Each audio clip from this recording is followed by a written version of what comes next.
What's up, everyone? Welcome back to Draft Season Never Ends, the Aftermath NFL Draft podcast. I am Chris McGlynn, and if you are been, listening to this show for a while now, you're about to hear a familiar voice. But if you're watching on YouTube, that is James Schiano there, who does pretty much everything that I've seen in the world of sports at this point. He's host of the Metsed Up podcast, the official podcast of the New York Mets, but he's also my former co-host on this show, and he was nice enough to drop by here in the midst of his busy schedule and talk a little quarterbacks for this 2023 NFL draft. So before we get into that, James, first of all, how are you? I'm great, Chris. It's been a pleasure to catch up with you. For anybody who doesn't know, Chris and I grew up in the same street. Yes. Friends since we were like 7 years old. I know. We've known each other for a really long time. And so, it's a lot of fun to be able to talk with you, man. It's good to hear that you've been busy. I know baseball has taken over, but you never miss an opportunity to jump on and talk a little draft stock here. So, Ironically, like I have a full-time job now that is in football, and I do the baseball went from like being the thing I focus on the most to being the thing I do on the side, which is kind of ironic and fun. But yeah. Always find a way to make it work. So 2023 NFL draft class is looking like it's going to be a really interesting one. Much better at the quarterback position than it was a year ago when we were talking about just one player drafted in Kenny Pickett. We ended up with a few that were drafted in the middle rounds that maybe have some potential, like Desmond Ridder and Sam Howell have showed a little bit of flashes in the brief time that we've seen him out there. It seems like maybe Malik Willis's time is already up in the NFL, but that's a story for another podcast. But we want to talk about this 2023 class because it looks like it's loaded here. And I think the best place to start, I guess I'm going to start with you, and I don't know the answer to this one, so I'm going to put it out there.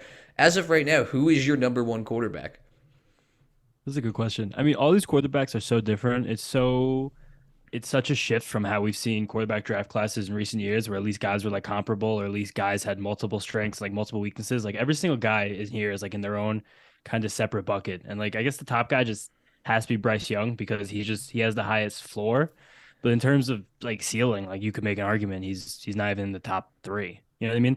Sure. Like it's hard with the I've just never in the last few years since I've been like paying close attention to like quarterbacks in the drafts, haven't seen this much of a difference between the top guys in terms of like skill sets and variables.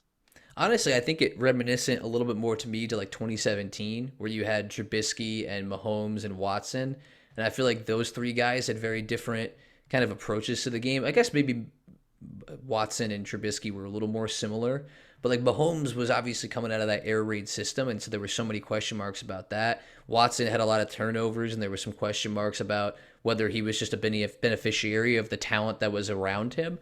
And then Trubisky, I don't know what we all missed on with him, man. Everybody thought he was going to be great. I mean, maybe not everybody. I will say that I had Watson ranked over him, but like, I thought he was going to be better than Pat Mahomes, and clearly that was very, very wrong. So that's kind of what I liken it to a little bit more, where it's tough to kind of separate these guys. And let's start with Young here because you brought him up. I actually just went through, I just finished doing a scouting report is out right now on him. And I like a lot of what I saw, but I think the biggest thing is got to be the size. I mean, where do you stand on where he comes in here? I mean, he's 6 foot, maybe a $196 is what he's listed at. I don't even know that I fully believe that. I don't even know that I fully believe he's at 6 foot. I don't think there's any chance he's 6 foot. Hearing what people are saying about him and coaches, I heard Booger on a podcast talking about him. He was like 5'9" max. Like, Yeah. And I really think that's true. And you kind of see him standing around the Alabama skill guys. Like there have been shots of him next to Jahmyr Gibbs, and you're like, those guys look weirdly the same right now. And it's like they really shouldn't. And like it sucks because like Bryce Young has all the tools, but that size is just going to limit his upside. Like I compare him just to a guy like very easy Alabama, also undersized, but not as undersized like Tua, where Young is more athletic, Young is more dynamic, Young has more arm strength, but like those couple inches that Tua has are probably like a big difference between the two of them and where they're going to wind up in the NFL. And even Tua, a guy who had better college production than Bryce Young, albeit with the significantly better wide receiver options.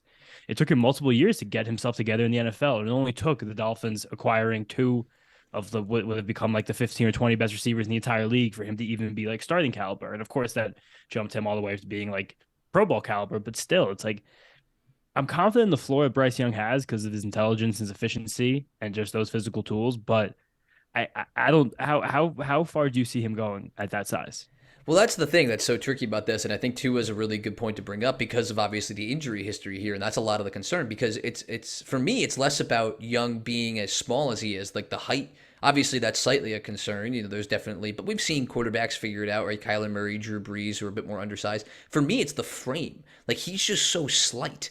Like, I don't know if he's going to be able to hold up in the NFL, just take that pounding. And that's what Tua's issue has been, right? We've been able to see him stay healthy. I know, obviously, the concussions are a totally separate issue, but he came in with a major hip injury. We've seen him get nicked up in a lot of other areas, and then obviously he ended up taking on the concussion issue, which, I mean, hey, that's unfortunate, and there's not really much you can do about that. I don't know what his future in the NFL is going to be at this point, but for me with Young, it's the ability to stand up to it. Now, if you turn on the film, you will see, right? He looks great playing against, like, he's tough, right? He goes out there, like the Texas game, I think is a great example of this, right? He goes out there, he took a lot of hits in that game. He stood in the pocket strong, though. I mean, he was dead to rights late in that game, managed to duck down, to absorb the contact, and then take off and run for a key first down.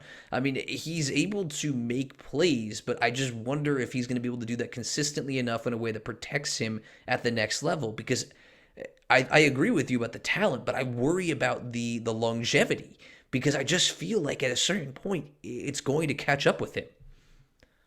I think the point you made just about that game against Texas, like that is a skill that I feel like will at least translate to some degree, like his slipperiness, like his that was not agility. I don't know, just the way Bryce Young is good at taking hits, as crazy as that is a sentence to say. Like you watch But players in you're all right. position. Some players are good at taking hits, some players are not good at taking hits. Like Kyler, this thing has actually helped Kyler a lot. He's even still continued to get hurt though. Like he's a guy who's like slippery enough to not really get squared up all that Hmm. often. Like that's something that Lamar Jackson struggles with, something that Justin Fields looked like he struggled with. Just like knowing when to get that extra yard versus knowing when to not take the extra hit. And I Hmm. think Young has that. And I think that discipline is going to be something that carries him. And I'm saying all these things, but I still think he's probably my favorite QB in the draft, pound for pound, especially if I wanted if I'm more worried about floor than ceiling, which I think is probably the way most NFL GMs should think. But it's so hard to even. But that's not how a lot of GMs think. You No, know I'm that, saying they right? should. I'm I saying mean, they maybe should. they should, but that's not how they think. I mean, that's why we end up with guys that have all the talent in the world, and they think I mean, hey, that's why people are sold. And we'll talk about Anthony Richardson in just a few minutes, right? You love the upside for some of these guys, and sometimes it works out. Sometimes you end up with a Josh Allen, and then sometimes you end up with a Jamarcus Russell. So there's the two sides of the coin. There, it's a dangerous game to play. A couple last thoughts here on Young, and I want to get your perspective on this. So the processing is really really good with him. He goes through his reads really well. I will say the one thing I have noticed is the internal clock definitely seems like it has room to be sped up. He seems like he's pretty slow on this. Actually just like literally was preparing a stat to say with that. Bryce Young, something that we're talking about before, the slipperiness. New stat that I really love is pressure to sack rate. I've like Okay. fell with that this year in evaluating quarterbacks, and he was 21st in the entire country with that. So that and 12.5%. So that means of all the pressures that he gets, only 12.5 of those pressures were converted by the defense into sacks. Like that's Hmm. pretty good. Usually if you keep that No, around that's really 10%, good. that's near the top of the country. But of every quarterback in the top 20, Bryce Young was the only one to have a total time to throw over 3 seconds, which is Ah, very, very long time to that hold the is football. really long. That is Incredibly really long, really long. And he wasn't super the long. thing that's remarkable to me about that. I didn't even know that stat is his offensive line is not was not great this year, But his and receivers weren't either. It was that was it's the the other problem too. Is yeah. man, you put on the tape, and I expected. I really wanted. There were times that I'm looking at this. I'm like, oh man, like how was that not like another incompletion? And then you watch it back, and you're like, damn, like he hit him in the hands. Like he hit a lot of his guys in the hands. I don't know that there's been a cornerback in this draft class that had more drops than Bryce Young by his receivers this year. Nobody caught the ball for him. There's also something you kind of felt last year when Alabama did reach the national title game against Georgia. And they were completely in command of this game, something that people forget until Jamison Williams got injured and he left that game. And then their offense completely stalled for the last quarter and a half, and they wound up falling behind too far and couldn't do anything. So I do think that this is makes Bryce Young's valuation even more difficult, especially compared to other to Alabama like the last couple of Alabama quarterbacks. Like if you would have put him on the Mac Jones team, I think he probably winds up with a better statistical Mm-hmm. output than Mac Jones even would have. Maybe Mac Jones that was one of the best statistical seasons ever, but Right. he it's I almost give him more credit for being on top of an Alabama team that wasn't even a real Alabama team and being able to put up the stats and the efficiency marks that he did and win as many games he did. Well, I almost think you look at what he was able to do last year. I mean, he won the Heisman when he actually had talent around him, right? I mean, you give him Jameson Williams and John Mechie III, and Brian Robinson Jr., a better offensive line anchored by Evan Neal, and it's like, oh, hey, he's a Heisman candidate. And so you take a lot of those guys away. I mean, there's a reason why. I mean, name for me an Alabama skill position player we know is going to be taken in the top 100 this year. There isn't one. The offensive I mean, lineman. Jameer Gibbs probably taking the top 100. Maybe, yeah, he might be. I think Although Gibbs. I will say one of the other things that stood out for me for watching Bryce Young's film, Jameer Gibbs, terrible in pass protection. Cannot pass block for the life of him. Has no idea even where to go most of the time. Interesting. Yeah, it'll be interesting to see That's a how. huge tidbit for dynasty football. Yes, he will not be. He's somebody that could, I think, maybe not be on the field on third downs as much as we would like to think he is, because he's a great pass catcher. They use him a ton as that. But if you ever ask him to pass block, man, he looked not only lost but overmatched most of the time when he was back there. Anyway, I digress on that. The point is that Young definitely did not have as talented a cast around him, and he's put up pretty good numbers this year. I think Young's going to end up being really successful. Great. As of now, I have him at number one, but also with the key caveat that I've only finished grading him and Richardson. So I just really have him above Anthony Richardson at this point. I've started on Will Levis. I've started on CJ Stroud. I haven't finished any of those guys. But I do want to get to CJ Stroud because you are an Ohio State alum. So talk me through here. Obviously, not the end to the season you wanted, but probably the best game we ever saw CJ Stroud play in an Ohio State uniform was that national championship semifinal. What is your key takeaway when you watch this guy? Dude, that's what makes this whole evaluation so hard because for 2 years you were like I don't think I've watched any of these players even nearly as much as I saw CJ Stroud. I've seen almost every single pass he's ever attempted in his career. And it was just like this tantalizing talent where like I don't know why this guy can't put it together. Like why is this not better? Like why does this not look better? Why does it not feel better? And I said some horrible things about him in the month between the Michigan game and the Georgia game. I was completely perturbed. I said I wouldn't have used a second round pick on him. Wow. Wow, Then, look at you. But he played that game and I was like, God, where the hell was this? It was like basically perfect. It Right. really was. Like he didn't miss any throws. He was evading pressure better than he ever has. He was using his legs more than he ever has. So I don't know if that was just him being kind of difficult and moody for the last 2 years and like not really wanting to like really take that shot and like really go that extra gear. But also like you look at this and you take another step back and like for 2 years he kind of had trouble like committing to a second or third read. Like if the guy wasn't running wide open, he would be kind of unwilling to kind of sneak one in there. He'd rather like bail the pocket in an unathletic way than just see what he could do and usually take far too many sacks. And I kind of hate that whenever an Ohio State quarterback goes to the NFL now, you're just going to get a huge downgrade from your wide receiver room. Like there's like no doubt. Yeah. Like that's I think that's a huge concern with him. It's tough to differentiate the talent that he had around him from what his game is independent of that. I mean, it might be Marvin Harrison, yeah. might be one of the best wide receiver rooms ever that he played with last year, and it was still just as good. I mean, I know obviously missing Jackson Smith and Jig most of the year, that hurts, but I mean, you're talking about two guys that are probably be first-round picks next year in Emeka Ibuka and Marvin Harrison Jr. I think right now Marvin Harrison Jr. is probably one of the 15 best wide receivers on earth, like college, NFL, like any country. You're probably not wrong. I'm not even kidding.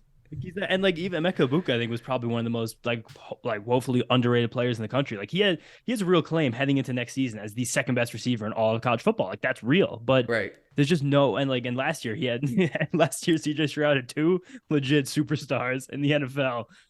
And Jack Smith and Jigba, who's probably going to be a superstar next year. So in one year that he was on his first year to start, CJ Stroud had 5 stars as his wide receivers, and they also had Trevin Grimes, who was their 3, who was like literally a former 5-star recruit. They were just using as like a possession receiver in the slot, and it's hard when a guy's like scared to throw into tight windows and not really good at evading pressure and not super mobile and doesn't like I don't know he doesn't like ooze the confidence that like I really want my quarterback to ooze. And his tape is not as good as Bryce Young's. He's not going to look as good as Will Levis or Anthony Richardson in shorts.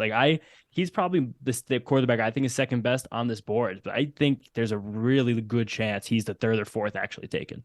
I honestly, I think I'm starting to agree with that. So again, like I said, I just started kind of breaking them down. I've watched Iowa and Penn State from this year so far. I'm going to continue to go through. The Iowa tape was so bad in the first half. It was Right, like but not he good weather. looked phenomenal in the second half.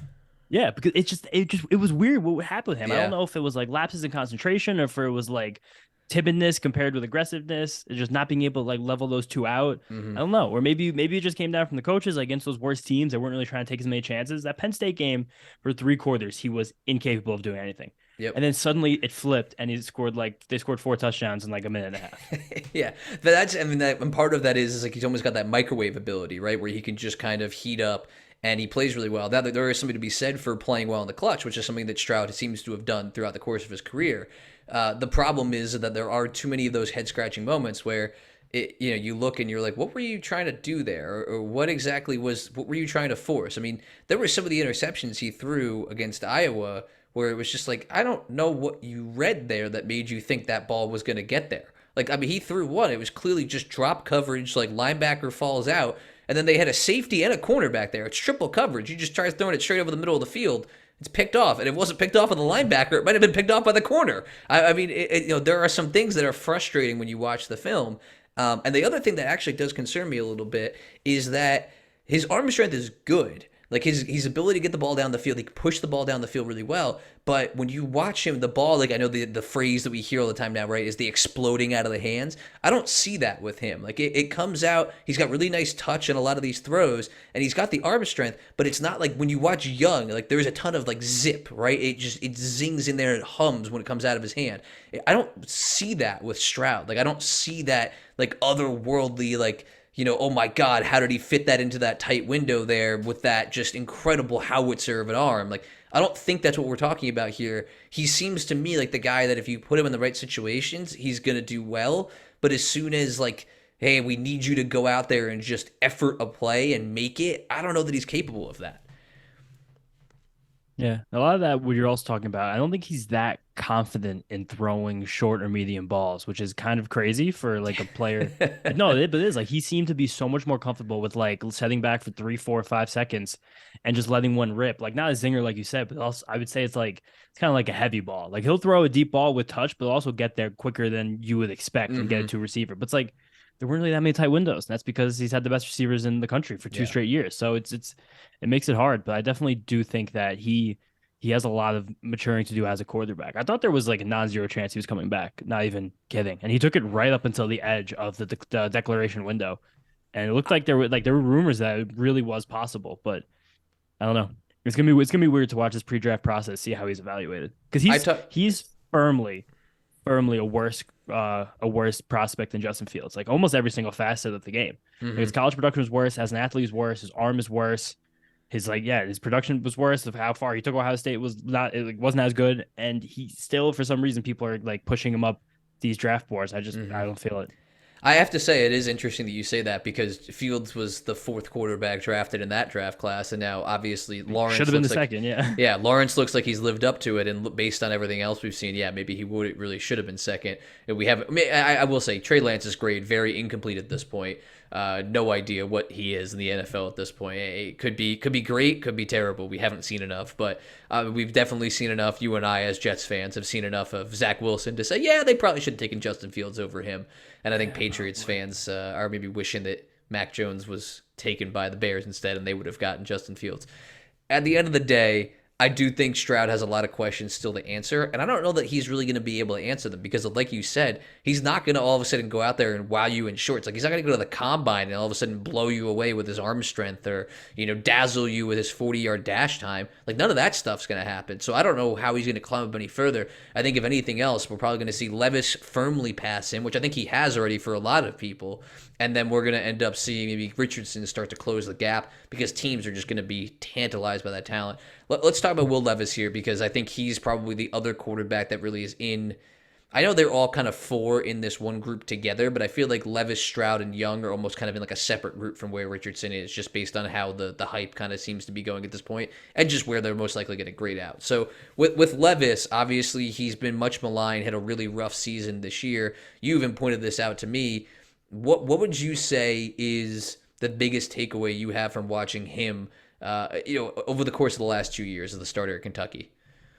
I mean, it's definitely just the fact that there was a massive step back from 2021 in 2022 compared to 2021. And with that, he lost his number one weapon on offense, Wan'Dale Robinson. They lost multiple linemen I think, to the NFL from Kentucky, and he lost offensive coordinator Liam Cohen, who wound up going to the Rams, which is just shocking as a football fan to hear like a guy from Kentucky going to the NFL of the Rams. Like that's a ridiculous jump compared like to where those organizations are historically. But Right. you just it's still just like if Will Levis was Anthony Richardson's age, I would this would be like I think like a slam dunk like guy who could even get drafted number one overall. But the fact that Hmm. he's already 23 and he has like basically only one good year on film, and I don't know, it kind of kills all of it. Like he doesn't seem like he's equipped to start as a rookie, even though he's like battle tested, just played 24 games in the ACC, SEC, but it just feels like he really wouldn't be ready to combat an NFL defense right now, unless and like no team is going to draft him. He's going to have the weapons or line that's going to like be there to help him be good. But also he still has played a lot of football and he has great tools. So it's like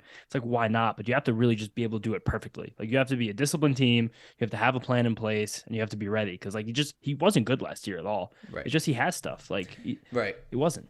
Right, but I think honestly, what you just alluded to there is like the team has to almost take like the Josh Allen approach, right? Is like, listen, we're gonna have some growing pains with this guy. We're not gonna be good up front. We think the talent down the line is special, right? The potential is special, and I think there is some of that with Levis, right? He's got a big arm. He's got actually more athleticism than I think I was, maybe people have given him credit for. I will say he does run. I actually just said this to you before we started recording. I've just started going through his film. I was watching him against Georgia. He runs with reckless abandon. Like he just goes out there and just throws his body around the field. Yeah. There is no, and that worries me a little bit. And that's somewhat similar to actually how Josh Allen plays, right? Josh Allen just goes out there and throws himself around. The difference is that I think Josh Allen probably outweighs Will Levis by about 20 pounds, and that probably works better for Josh Allen than it will for Will Levis at the next level. So from him, he feels a bit more raw.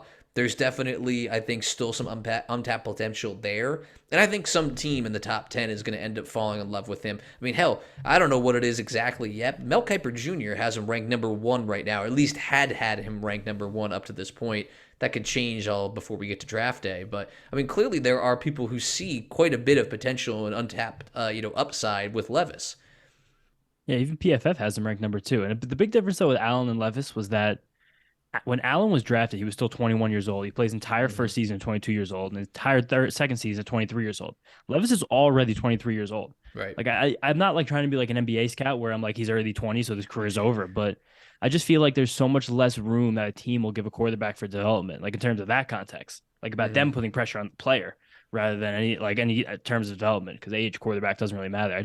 It seems like he's gonna need a lot of massaging and someone's gonna rush it and it's just not gonna work. Like last year, we were talking about pressure to sack rate, like a lot of time to throw. One other stats that's like incredibly useful in determining NFL quarterbacks, especially from the Power Five, is adjusted yards per attempt. And Levis like was far behind guys in his own conference, like KJ Jefferson last year. Mm-hmm. Far behind Jordan Travis, who's a guy who's older in the ACC, but like still, like guys who are not really considered prolific passers, while Levis has this incredible arm. Like him not being able to get to an elite level as a basically a fifth year player and adjusted yards per attempt, it's just I can't. It'd be so crazy to see him be a very successful quarterback to me, even though he Right. has the best tools. Like if I was Yeah. like you could, I can say that, but you can easily convince me to take him top 10 easily. Right, and that's the thing. I think that's so key, and I've heard this from listening to the First Draft podcast with Kuiper and McShay. Is like if you go back 10 years ago, right? Levis is probably the slam dunk number one pick. Maybe 10, 15 years ago because he brings those tools that NFL scouts typically try and farm out to the table. And meanwhile, we haven't always seen that be the case more of late, where teams are more willing to kind of look, for kind of more, I guess, modern quarterbacks is the right way to say it. But I will be really interested to see what Levis ultimately ends up doing. I think he's going to end up impressing some people in shorts, right? Like we see every year, he's going to have a couple throws at his pro day that wow, and we're going to get people talking about him. I do think there is something there. I do think that he has the upside still to go, and it's not like he's Stetson Bennett, right? He's not 25, but he is a bit on the older side here. He's not quite that project, but. And the other piece of it too is that we just talked about it a little bit. He's got no supporting cast. The Kentucky's team this year was not good. He didn't have receivers that are going to be playing on Sundays for him to throw to. The offensive line was definitely worse. I know he ended up getting Chris Rodriguez Jr. back there at one point, but he missed him early in the season. There are Rodriguez some also not. He's not dynamic. He's just a right. college running back. Right, Yeah. he's good for a college running back, but he's nothing special. So I think long term, I honestly do think Levis is there. I will be interested. Like I said, I still have to evaluate these two, but I wouldn't shock me at the end of this if I end up having Levis above C.J. Stroud. So we'll see what ultimately ends up happening there. Let's get quickly into Anthony Richardson here because I think he is one of the most polarizing prospects in this entire draft class. Love the physical talent, love the upside, hate what I see on film a lot of the time. What's your biggest takeaway when you watch Anthony Richardson? It's kind of like if Levis had like way less tape. Because like Andy Richardson's only 21 years old. He's basically only played one complete college football season. Mm-hmm. He has less than 400 attempts as a college quarterback. If he gets drafted early and is playing in the NFL in week 1 next year, he has 0% chance to ever succeed as a quarterback ever, literally ever. Wow. But if they let him sit and like get a year and a half in there and like get into practice, actually learn, develop, because like you're never going to be successful at that few college attempts. Never. It's impossible. He's so football young. It's like ridiculous right now compared to Mm-hmm. other quarterbacks. He really has to get back there and learn something. But like I'd almost rather take a chance on him in the middle of the first round than any of these other three guys at the top. Truthfully, Really? like That if is I had interesting. because if I have a team and I'm like, okay, this team is fine. Like if I'm a team like the Giants, or maybe not the Giants, because Giants roster is not even really good enough. I guess Commanders roster isn't good enough either. Commanders feel Who like has they're a pretty pick? close. I feel like they've got with McLaurin and Dotson, they have some good Yeah, receivers there. and The they have good offensive enough line is line there. okay. Cosme, Sheriff, they're okay. But they're So I also guess like if that's a good situation too, where you can continue to run it back with either Sam Howell um, or with Taylor Heineke, where you don't have to start Richardson right away, which is key because I'm just I'm like I'm surprised to hear you say that if he starts right away, he's got no chance to ever succeed. I do think there is some truth to that. none. We oftentimes rush these guys. We see guys get rushed through the NFL. Honestly, great. Dominique Foxworth says it all the time. It's like there are more quarterbacks that are failed by the team than teams that are failed by the quarterback. And I think that's kind of what we're looking at here with 100%. Richardson. And if you even just look and like take a second to parse through like the best quarterbacks in the NFL, almost all of them had like a period of time to sit and develop Mm-hmm. before they actually got good. Like Patrick Mahomes didn't play for a year, Tom Brady didn't play for a year, and Rodgers didn't play for 3 years. I mean, Joe Burrow, sure, but he's also like he played so much college football. Same with Right, Justin but Herbert, he played you could so much almost make college that football. argument Like with if you Burrow too, because he sat for a while behind guys at he Ohio did, State. And that's the thing is he had that time where he yeah, sat and he was healthy. Because that's the key. I know that Richardson sat while he was in college, but he sat last year because he was injured. Like it wasn't like you're taking more time to learn this and learning from a veteran guy in front of you. Like Joe Burrow, as much as it was like he didn't get a chance to start. Like he was in a quarterback room that had Dwayne Haskins and Justin Fields. Like there was some good quarterbacks in that room that he was able to like absorb and learn from. Plus a great wide receiver room as we already established. So I think there's some truth to that. While Burrow, yes, came in and was a day one starter, he did have time to develop. He was a 23-year-old, much like we were talking about with Levis. Like he took the time to go yeah. through that and then got his chance to develop as he went along. And he also had like a statistically significant season of college football. Like Anthony Yeah. Richardson's like basically never put together like 3 or 4 solid games. Like if you're not statistically significantly good, like a Bryce Young or like Baker or Kyler, like it's really hard to step in there and actually be good when you get in, unless you have a great supporting cast around you. But like Richardson I really just feel like if he sits and he just takes a very extended period of time with a good roster, like if any I'm envisioning just a team like that was in the same situation as the Chiefs in 2015, like trading up and taking him. I just can't like it'd be kind of funny based on like the Trey Lance thing. But imagine if like the Niners like trade up to like 16 and take Anthony Richardson, like he'd have a real great chance to succeed. Probably, but If he everybody sat, would with Kyle Shanahan. yeah, but if he chilled out for a year, like that'd be amazing because his physical tools are probably better than like every guy in the class, including Levis, just because I think that age gap is significant and it can happen. I just think at this point he's like a surefire first round pick.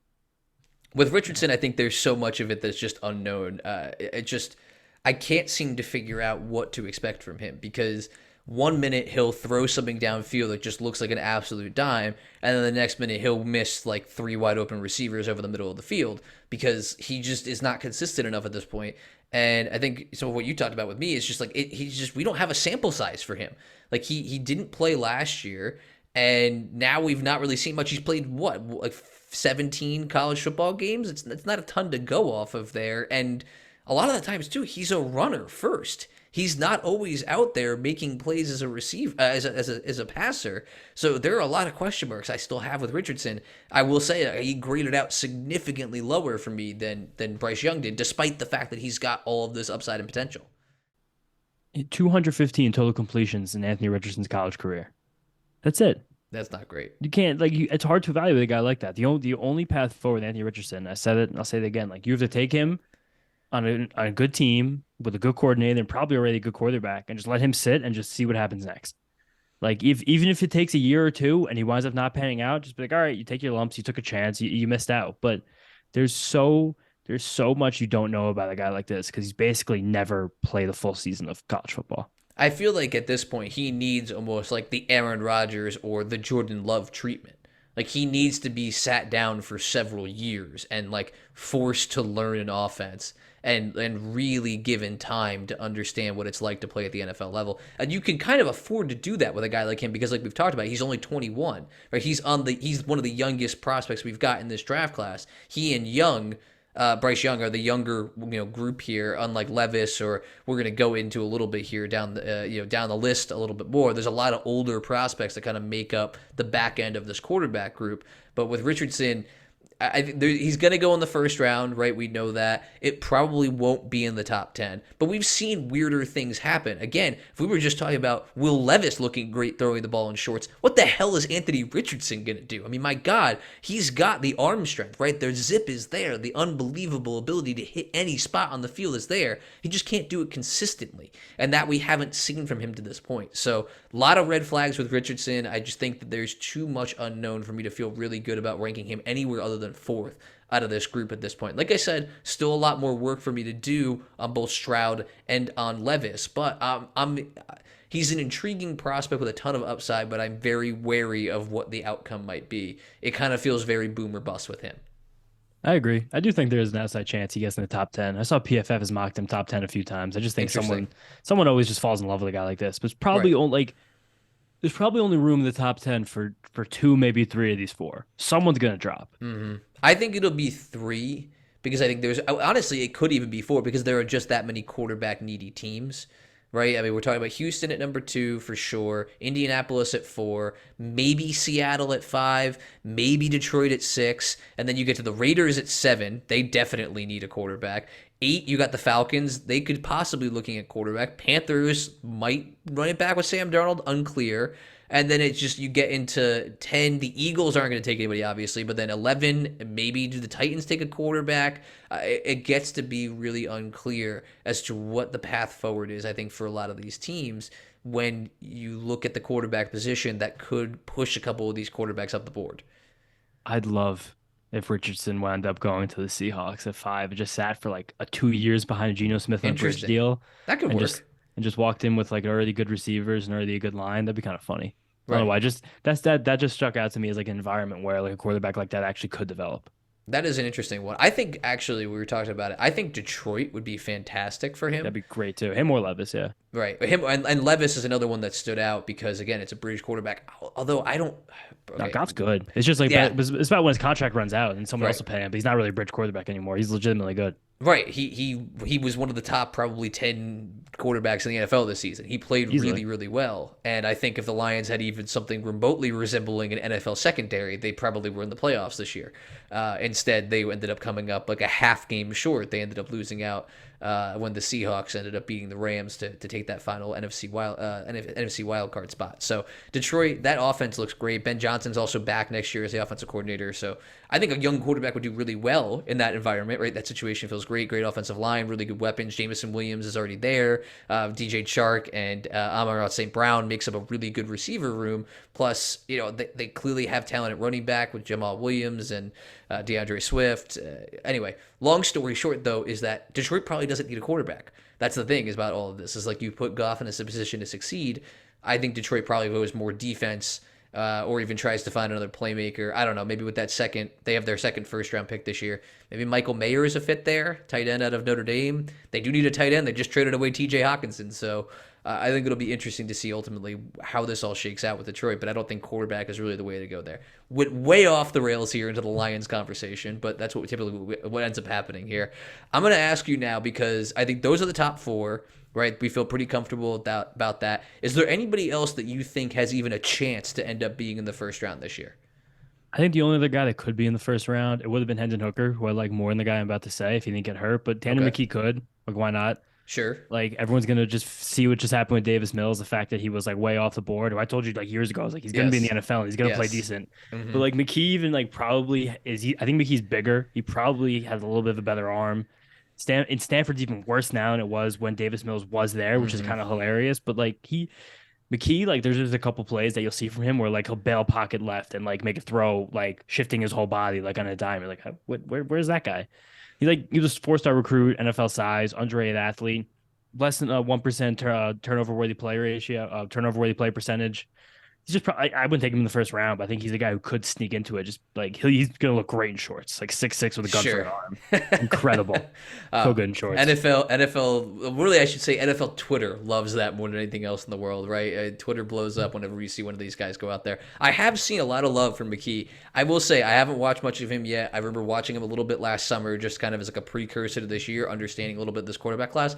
Didn't come away overly impressed. Like the throwing motion just wasn't super clean, and there were some things there that made me wonder, all right, is this really going to all translate? But I mean, the tools are there, I think, in a lot of ways, and sometimes that's enough for teams. All right, so we've kind of established, right? Those are the four first rounders. Maybe Hooker without the injury, or McKee could possibly sneak in there. But is there a sleeper in this draft class at quarterback that you feel like stands out as a guy that I mean, we just saw, right? Nobody saw what Brock Purdy was going to end up doing this year. Nobody, we were neither one of us was anywhere near as high on Brock Purdy as clearly we should have been, and clearly NFL wasn't as high as Brock Purdy as it should have been either. Seventh round pick, the last pick in the draft, who's now got his team playing. He's undefeated as a starter, now playing in the NFC Championship game. Is there anybody that you could see maybe sliding through the cracks a little bit that could actually work their way into maybe being a decent, at least NFL starter? Three guys who I think actually are. One of them is like a direct comp for Purdy in the most beautiful way possible. But the first Okay. guy who I think is just being overlooked because of a lot of external factors, like I said, is Hendon Hooker. Like Hendon Hooker put up like what statistically the games he played, like one of the best college seasons we've seen in the last 5 years, behind only Mm-hmm. guys like Mac Jones and Joe Burrow. And of course, that was like inflated by Jeff Heupel's system in Tennessee, just throwing to wide open Jalen Hyatt and Cedric Tillman, like every single or Xavier. Which one's Texas? Which one's Tennessee? Cedric or Xavier Tillman? I always confuse them. You got it right. Actually, It was that yeah, Cedric it's Tennessee, Cedric Xavier. Cedric Tillman, Yeah. Xavier Tillman. I think is that Texas or is that I Iowa think it State? might be Texas, Yeah, whatever. I would say, but like he was so good when he was playing. He was throwing it deep. He was throwing it short. He knew when to use his legs. He wasn't putting the ball in harm's way super often. Like if the ACL comes back, which is a big if, and he's like has the same type of athleticism, he's gonna fall to probably the end of the second, early third round, even if he does stay on day two. And like I think he's just gonna have like a real sweet spot to possibly have success as a quarterback in the right system with the right team, like in his late 20s. Like he can probably have multiple seasons like 2021 Jalen Hurts, just like doing the right stuff, making decisions, and like being athletic enough to be a difference maker. That being said, like if for Brock Purdy, like comparison to the NFL, like it's 100% Max Duggan. Like he basically is Brock interesting. Purdy. Okay, He had like a really awkwardly similar career, even though like Purdy kind of peaked as like a freshman sophomore and Duggan found a way to peak like junior senior. Like he just I say it again. Brock Purdy played 40 college games before he yeah, went to the NFL. 4 year starter. Max Duggan has played 47 college games now before going to the NFL. Both of them were like sneaky, pretty good recruits. Duggan was a 4-star. I think Purdy was in the 3, 4-star line. Duggan got calls and he took visits to Georgia and Ohio State. Like he is a guy with talent. He's athletic. He has a big arm. He has good size. Early in his career, he was just a chucker. He would just throw the ball down the field. Like his hmm average depth of targets, his first few seasons are hilarious. You should look at them. They're like 14. It's kind of insane. But then last year, he reined that in while being more efficient with his deep ball, which is a big. Quentin Johnson helped a lot with that. okay, But yeah. he put an incredible year on tape, but he's still being considered like a sixth, seventh round pick. Like I really think after watching what Purdy just did with all like as much experience and as much gamer mentality and enough like shifty athleticism as he had, Duggan has a better arm and he's bigger and his college stats were better. Like I think there's a good chance like Max Duggan could be an NFL backup and have mild success as a starter. All right, quickly before I ask you about any more about Duggan here, I do want to raise one thing up about Hendon Hooker because I know you raised some concerns about Will Levis being 23. Oh, Hendon yeah, he's Hooker, 25. Oh, Hendon I Hooker's know. 25. So does But that give you any pause? difference is that Hooker like feels like a finished product. You know what I Okay. mean? Like Hooker commands a game. Like Hooker's like calling out like protections and stuff. Hooker's like protecting the ball. Hooker's like going processing through reads. At least it looked like that when I watch him play. Knows Hmm. when to use his legs, knows when not to, usually knows how to get down slide. A little irony there. But it's Yeah. like I could see him just walking in and like having everything inside of his head and everything in his body as long as he gets healthy to be a good quarterback. Like for him, the age Interesting. isn't like I'm not projecting a ceiling on Hendon Hooker. I'm not telling you that Hendon Hooker is ever going to like win a Super Bowl, be like a top 7 quarterback in the league. I'm saying that he Okay. can execute and he has the ability to do that with his experience, the arm, the legs, everything. Interesting. Yeah, I was curious about that because I do think that's a thing that immediately scares a lot of people off as a 25. But I think the point that you made, the fact that he is more of a finished product than what Levis is, Yeah. despite being 2 years younger. I mean, Levis has been in college; he's a fifth-year player. We're going to eventually normalize back to where we don't see 24 and 25-year-olds in college anymore. At some point, once we kind of get through the rest of this, the post-pandemic impact on college sports. But with Duggan, I do want to ask about this too because he wasn't supposed to be the starting quarterback for his own team to start the season. Right? He was benched in favor of Chandler Morris. So uh, why is it that you think obviously he did just come up? He was a Heisman runner-up, had a fantastic season, and maybe that's part of the mystique that goes into it, and just like this mentality that he brings. But if he was willing, if TCU was willing to bench him, why should an NFL team be willing to take a chance at him? It's kind of like I alluded to before. Like he made a real material adjustment between the sophomore, juniors, and senior seasons, where he used to be kind of addicted to the deep ball, and then he really found a way to rein that in and get much more efficient at all phases of the game. And then, of course, being one of the most efficient quarterbacks this entire season with throws that went over 20 yards in the air. He just like when you put all that together, he dealt with the adversity. He was a former decent recruit. He knew how to use his weapons. He knew how to use his legs to his advantage. He kind of like he had this like innate ability to like find a way to win games, which is like this is all like, the BS that like people talk about, but like he did have that. And this is like the same magic that Purdy had all those weird years at Iowa State, where there'd be like the 16th ranked team and they'd be playing Oklahoma State at 4 o'clock on like an October afternoon and be like 42-30. And he would throw 2 touchdowns and they'd lose again late because their defense was awful. It's just, Yep, yeah, it's like, I don't know. The Big Ten kind of, I guess, breeds that kind of game style, but it's just the fact he played so much. He made meaningful adjustments. He fought through adversity and he put a very good year on film. Like all that definitely. together, I'm like why not take him in the 5th round, I make him like your it. backup? I like it. All right, Max Duggan is the sleeper in this quarterback class. You heard it here first from James Schiano. So I'm looking forward to seeing if that ultimately ends up panning out to be true. Also, you mentioned Brock Purdy playing in all those crazy games in college those weird things. Game that's made a lot of been recirculating a lot is a 42-41 game against Oklahoma when Jalen Yeah. Hurts was the starting quarterback there. So yeah, Brock Purdy's been in more than his fair share of shootouts. So hey, maybe this is a good thing. Maybe this will shine a light a lot more on some of the guys that maybe we've overlooked that have had the college experience, but maybe don't check every single box elsewhere. And it doesn't have to always cost you a first round pick. We're not advocating for him to be a first round pick, but like you said, fifth rounder that could work out nicely. That could They work could, out very nicely. there's a couple other guys who are kind of like that too. Like people like Aiden O'Connell. I don't really like him. He just has no arm and Yeah. he doesn't really have the mentality, but he did just have like good stats for 2 years and I wasn't overly impressed, but yeah, I think no, guy that probably Jeff maybe a Brom. priority free agent. Yeah, I like Jake Hayner. I think is awesome. If you ever watched any Sure. Yeah. Fresno tape, I think I messaged you about him like a month ago. He just Yeah. he has like really like a sneaky good arm, better arm than you're ever gonna get a guy in day 3 of the draft, and he is just like a dog. Like he will throw the ball anywhere. He will take hits. He will like get in defenders' faces and like get himself pumped up. Right. He's really fun. Clayton Tune just had like an efficiency season on par with like Zappies and Mike White's in terms of like low grade stuff, just playing in like Dana Holgerson's playground out in Yep. Houston. Yep. 70 touchdowns and 20 picks in 2 years That's from Clayton insane. Tune. I mean, No, yeah.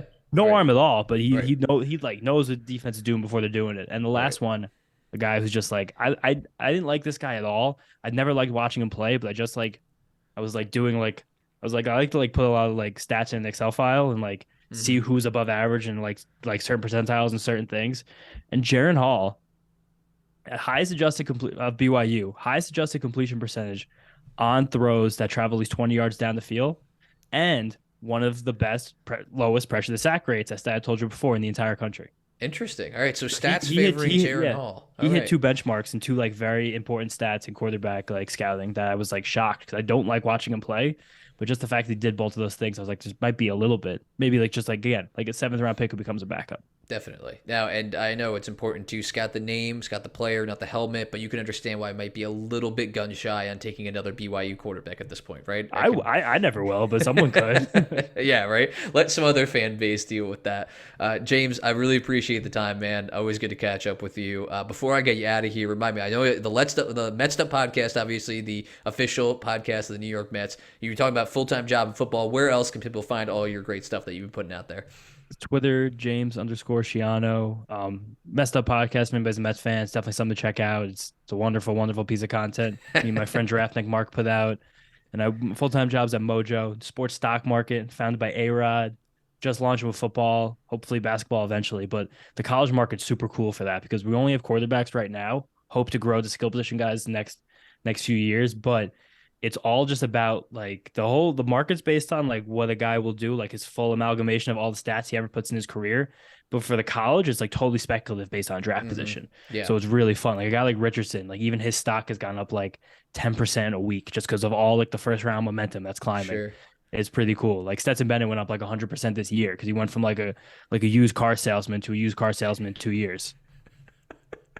Like it's big stuff like that. I know, I know. Well, put me down for as many shares as Marvin Harrison Jr. as possible as Yeah, soon whenever as he gets that there, feature yeah. gets out. Because, yeah, I want all of the shares in that guy. Brock Bowers, too. Give me those two. Skill position players, those are the guys that I'm investing in a bunch next year. James, it's been a ton of fun, man. I really appreciate you taking the time. Looking forward to chatting more with you about it. Yeah, I can't wait, man. I know we got a few more months here.